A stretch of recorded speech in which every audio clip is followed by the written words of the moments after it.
Hello, Internet. It's time for yet another edition of Wednesday's Serial.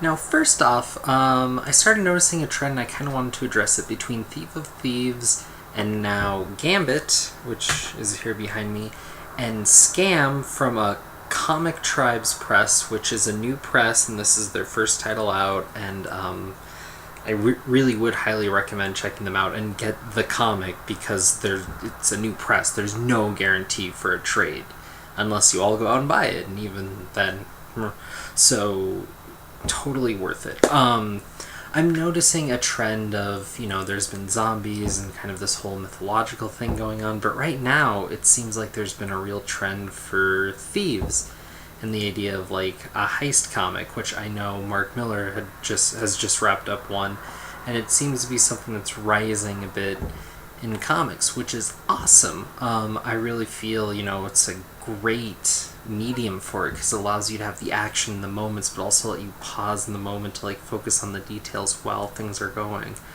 And may not be always the best medium for it, but it's making for some fun stories. Maybe not necessarily the deepest stuff, but it's something I'm excited to see a little bit more of, and it's not necessarily just more superhero fare, which is great. It's something different. And hopefully, if word gets out there, it could bring some new people in, which is always awesome. So those skeptical about Gambit, I understand. So far, we're 2 issues in, and he has a little trifle with another female thief, and it really shows you, in the first issue, he's on a heist and trying to steal something when we're unsure of what it is still, it gets lodged into his chest, and so now he's trying to find information to get it out, and who knows where it's going to go from there. And definitely some awesome action in here, and it's something that's just, reading a little different, and who knows where it's going to play. I hope they play in some elements in the Marvel Universe, otherwise it's just going to be kind of not as fun as I think it could be, and this book isn't anything deep, it's just fun, so it'll be interesting to see where the ride takes us. Now, Scam, like I said before, something new press, the whole 9 there. And the idea is kind of in Ocean's 5 with people's superpowers, except it really doesn't play superpowers like, big spandex, glorified, the whole 9.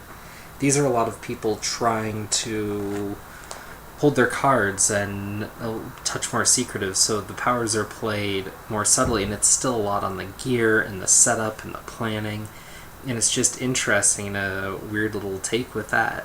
So it's a fun read so far, and there's already all kinds of backstabbing, and you're trying to figure out who knows what, and it's definitely not the deepest comic, but it keeps you guessing the entire read because it's kind of starting you a little later so that you don't have the whole story, you're trying to piece it together, which makes it a much more engaging read, because otherwise it would just be too easy to follow and not as much fun to kind of figure out where everybody's coming from and when they're double talking to some characters. So it's definitely worth picking up. It is something different, and whereas it is kind of more adultish, I don't know, it keeps a certain tone and a certain light. Not for kitties, but teens, whatever. It's a fun heist thing, so definitely if you can find that, please give them a try, because the diversity is good, and the fact that this got through Diamond Publishing is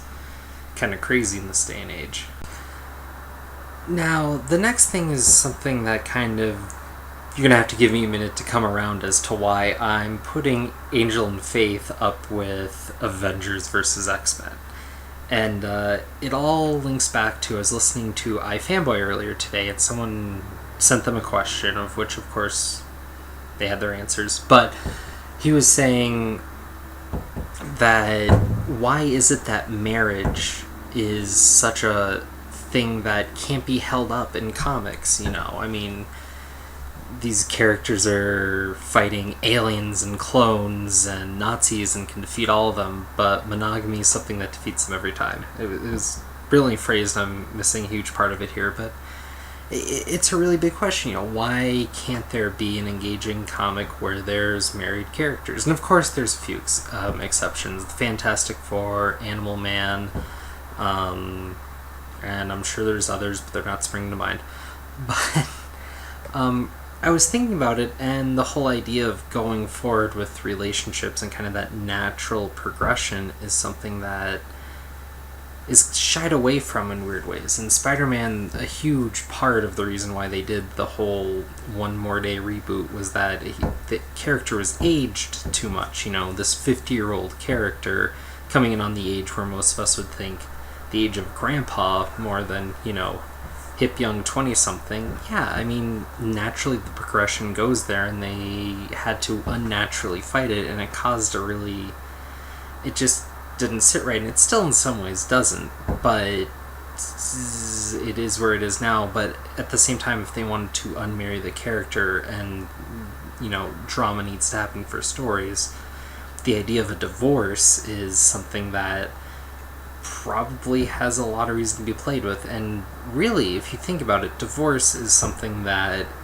you hardly see in comics. There's always some weird thing. I mean, a spouse, certainly the female spouse, is much more likely to die than the marriage actually ending, and then people have to move on. But so the reason I'm tying that is Angel and Faith. I mean, a whole lot of what's been playing in there is father and father figures, whereas no one's actually been married. You see Angel having to deal with his son and the ramifications of family and actual bond versus like the people you keep close to you, and it's interesting to see that sort of development with the character, even from a different medium. I mean, he's really a TV character more than a comic character, but it's still there. It's still the idea of family and moving forward, and the only way they seem to keep family in that comic, as opposed to a lot of others, is they made the son as much of a character in a lot of ways, even if it is a side character, so that they can stay in the story and be engaged beyond just being the home life. And I think that's something that's kind of interesting, and that plays directly into the Avengers one, where they have Storm and Black Panther fighting and essentially divorcing. I'm sure there will be some story that deals with more of the ramifications of that later, but here you see them kind of fight, and what's interesting is this book plays a lot of tongue-in-cheek of not really being a story and just being the fights and whatever. But at the end of each one, they have this big dumb, who won, who's the winner, and the little Avengers symbol with the name or whatever. And I say the Avengers symbol with the name because that's pretty much who always wins. Gee, I wonder what's going to happen. But at the end of that one, it was something kind of, expected but interesting that with this couple fighting, and they walk away, winner, nobody's a winner here. And it's just this really bitter fight, and it's something interesting for something that's supposed to be so fun, that it's just so bitter and angry. And it's the closest thing I've seen to an actual divorce in a comic before, and it's really interesting for that idea, and there's a lot of drama there. And whereas those characters may not be married anymore, they might very well be dealing with each other in the future based on the fact that they're divorcees. And how is that not carrying that continuity, that story, that idea, that drama, and making something more of it as you go along, letting it naturally evolve? That's kind of the big thing there. So after all that, my stinker of the week is Journey to Mystery. Whereas this may be an interesting story for those who follow it all the way through, because this is really just the beginnings of it, I have no interest. I was following Journey to Mystery as kind of a fluke, and really following it for its non-combative approach to a lot of this high-end storytelling, and I really appreciated it for that. However, now we've wandered around to see everything that Loki's done since pretty much the beginning of his run come crashing down around him, and now it's going to come down to a super big brawl, which is disappointing. Maybe there will be some catch or something at the end that would be interesting and all, but I just have no real desire to follow it. Also, it's crossing over a Thor back and forth, and I really have no desire to be picking up another book, especially not Thor, a character that I've never enjoyed. just to follow the end of this story, and it's kind of disheartening that it's falling apart this way. Again, it's the beginning, not the end of a story, so maybe that's not a valid criticism come 3 months or so from now. But for now, it just turned me off in such a way that, I'm done with the book because it's leading up to a big fight, and the reason I liked it is because of the way it dodged around fighting. X-Force this week was interesting. They're really playing with the Apocalypse Kid idea, and they're bringing in the Brotherhood of Evil Mutants. I don't know what happened to the Blob, but whoa, something happened with that character that I'm kind of curious about. Anyone knows what's up there? And then, so it's really Daken and Sabretooth, who I heard was back, but whatever. And they're torturing this kid, trying to get him to come out as the real Apocalypse, kind of unleash his rage, and he's restraining and holding up through what little morals have been instilled in him thus far. And they're kind of showing that he's been lied to, and the Shadow King is a part of that.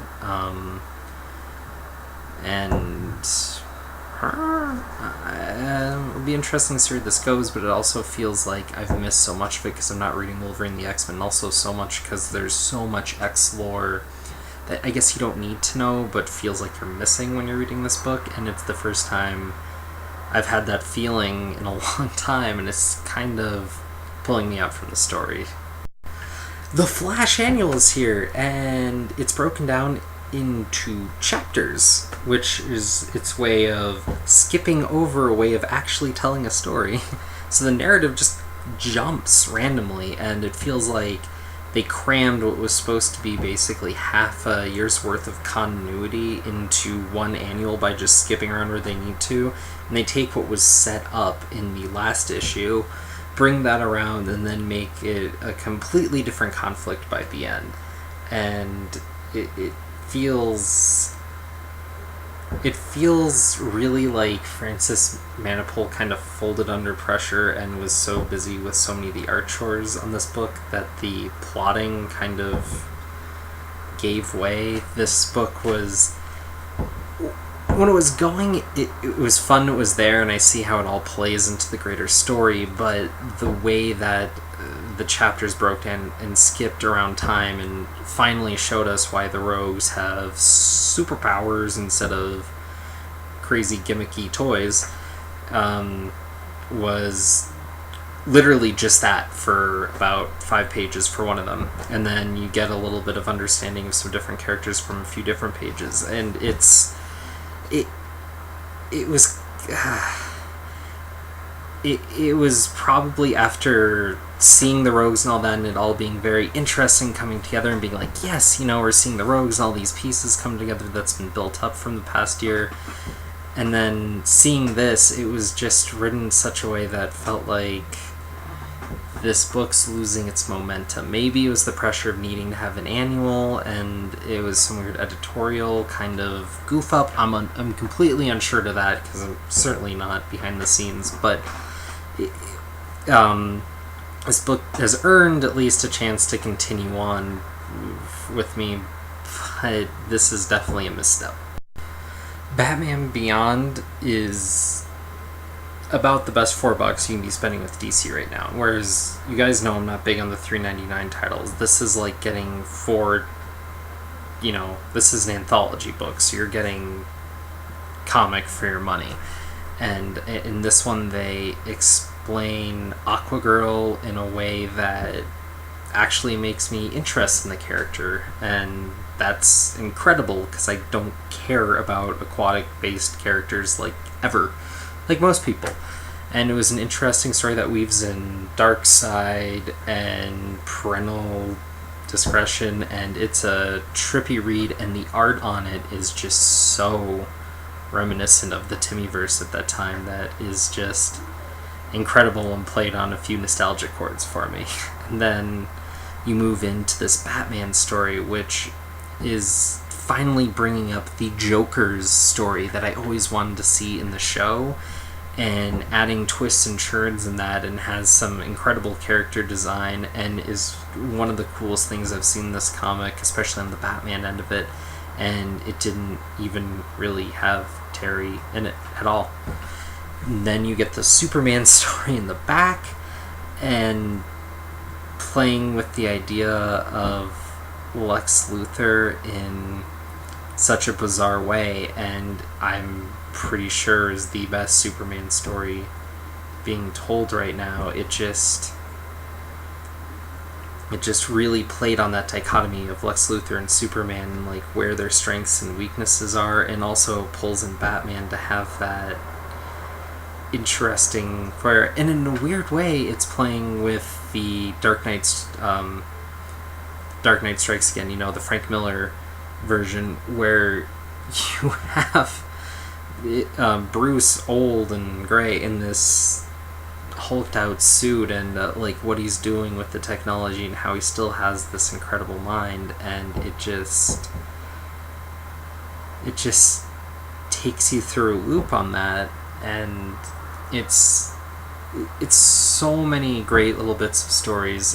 If you're not following, in some ways I imagine will be better collected, where you can read these stories separately and enjoy them, as opposed to kind of getting pieces here and there at a time. But it's a super title, and whereas it has nothing to do with the 52 mandate or anything like that, it is definitively one of the best books DC's putting out, which is not a hard ladder to climb right now.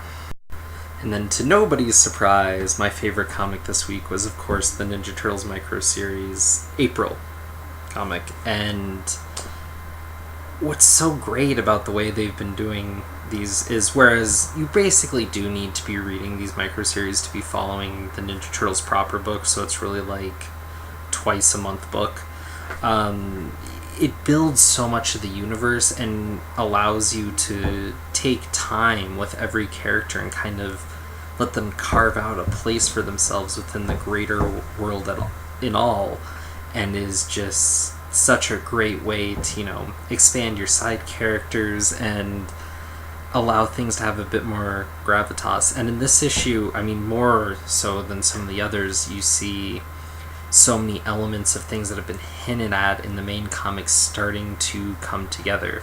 You see April come into the lab, and you see essentially Slash, the if you're unfamiliar, kind of like the snapping turtle who's the bad turtle in there, and you see mentions of Krang, and you see a rock warrior talking to some of the scientists at her lab, and she doesn't know what's going on, and you're just seeing all these hints of things to come, and you're also getting a few hints of what was back.